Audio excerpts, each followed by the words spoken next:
Bobi Wine musajja wa mukisa buli kyakola kifuuka engombo ba action yokka gy'akola bagijja mu challenge naye kati nga challenge erimu kubeera nga etambula ye ya Bobi Wine yabadde nga akutamidde wansi okusiba engatto ya Babi abantu bali mugiteekinga on ate nga ne Joel Ssennyonyi akayimba kayimba Mnonte Boy enimo musajja wattu akubyewo ezzadde ly'omwana ow'obuwala ate nga ne Josted wakayitawo weeks 3 ng'azadde naye olunaku olwaleero omanya asooka tuterayo bugalo olunaku olwaleero yasazeewo n'atulaga face ey'omwana amanya eddoboozi bamutemu SMX representing straight out SMX media gwalowooza mungenda koba okugamba mbu bannange mwebale nnyo okubeera nga twawezeza emitwalo 10 egy'abasubscriber mbu ngenda lekerawo weerimba ekyo kyo weerimba ngenda sigala mbebaza ba SMX Media Kings and Queens bannange mwebale nnyo mwebale ddala okulaba nti natwawezeza emitwalo 10 egy'aba subscribers ekyo sikitwala for granted. I don't take that for granted kubanga nze enga SMX nina gimere muni yana subscribing omulundi gumu that means singa nina subscribe omunze nzekka naye laba tulinde abantu emitwalo 10 that means gwe noli gwe ya subscribing amunange nsobola okubeera nga tukimakinga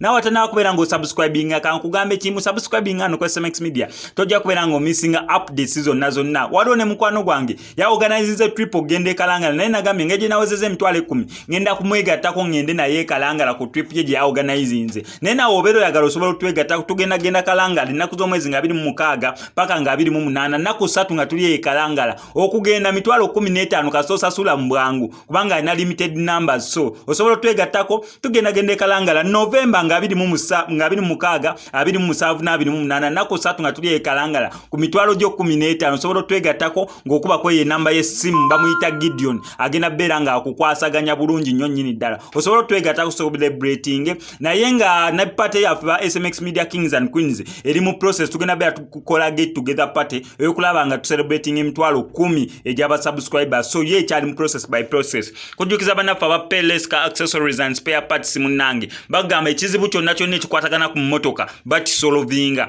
newe kitaba kizibu naye ng'oli oyagala emmotoka yenyirira ogitereeze ogipimpinge ogiteekeko malidadi buwobwa mmotoka bizigo bya mmotoka dashboard ebyoyo ebibeerako entebe ozikavalinga oba emmotoka okugikavalinga ng'eri mu parking ebyo byonna babirina ku Peleska accessories and spare parts bakugamba osobola ogenda awo ekireka ku Centenary Bank then n'obakubira ennamba y'essimu erioko ku screen eya either MTN oba eya Airtel ojja beera osobola okubeera ng'obafuna katandike ne Joel Ssennyonyi olunaku olwaleero akubyewo ezzadde neera ng'ezzadde lyakubyewo lya mwana wa buwala ne tugamba ssebo yogayoga kubanga ako kasukaali obeera okafunye omanyi naye kasukaali nga tekannajja waliwo ebisookerwakawo okujja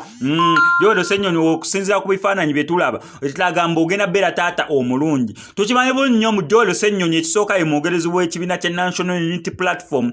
nga president waakyo ye Robert Kyagulanyi Ssentamu on top of that Joel Ssennyonyi yatugamba yagenda okufuna ono omukyala oba okugetinga ogenda okubagatta mu church nga taalabangayo mukyala mulala yenna amakulu mukyo ng'akyali mbeerera ebyo byali bigambo bya Joel Ssennyonyi neera yali mbeerera paka we yagenda mu church n'afuna ono omukyala bwamufunye bwatyo bakola ne baby bump gye bayita baby bump baby shower omanyi byawukana ebintu ebyo tubirabye bukulu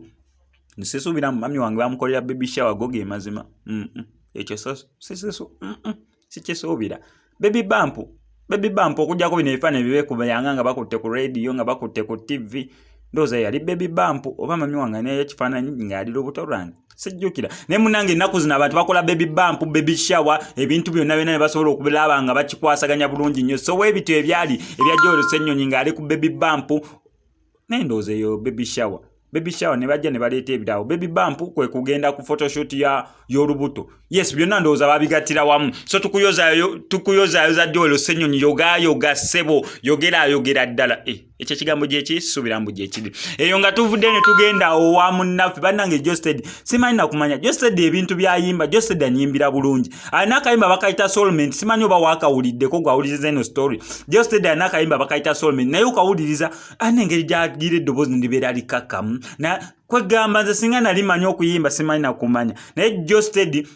naye engeri gye tuli mu time ya masanyu ya kuyogayoga kwegamba omwezi guno sofa gukyatukoze bulungi nnyo gyolese ennyonyi azadde SMX mpeza ba 100 k subscribers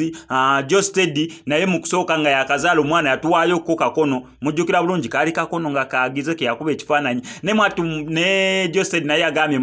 leka nneme kubeera nga ndwisa bafaani bange bw'atyo n'ateekayo feesi y'omwana we gwe yazaala amannya tetunabeera nga tugategeera omwana wa Josted naye nsuubira erya kigozi kweriri ekyo kyo kyemmanyi erya kigozi kweriri amalala tetunabeera nga tugategeera ne baby mama wa Josted naye mukulazeekaawo bulungi amakulu mu kyo Josted naawe yogayoga ssebo omwana oyo ali mu weeks 3 bwensuubira wa Josted yes wakayitawo weeks nga 3 nga Josted azadde nera final amaze n'agamba manyika amateereyo ko face y'ono omwana musobole okubeera nga mumulaba then n'omulala challenge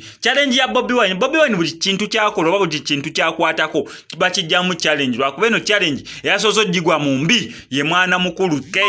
One Lord Case abamu bamuyisamu Shaolin Monko manyi bamukolawo obufaananyi nga yali mukomera ne bamuteekako abashawulini nga batudde ne bamukola nga already ali mukomera n'abapegamba abaana kye bakola Case naye mwana wattu Case bw'atyo bwe yalabika ku mukolo gwa nani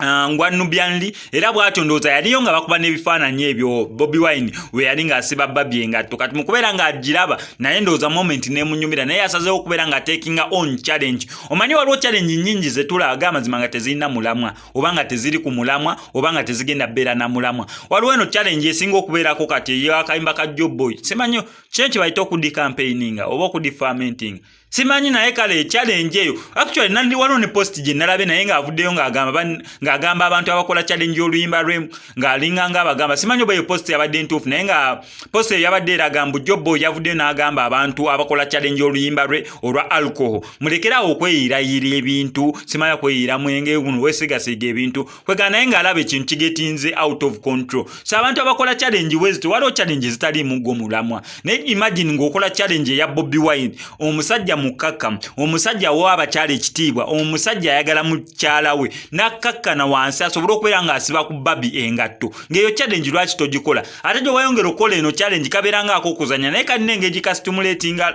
love kati abantu abamu bagamba SMX eyo ng'ogenze wala eyo nga tubadde tetukumanyi yes naye bami nga kakeepinga on relationship okusigala ng'egenda maaso gwe wenna abeera akoze challenge weekyo kwegamba kikiipinga bondi yamwe abantu ababiri ababeera mu eyo relationship okubeera nga eri okay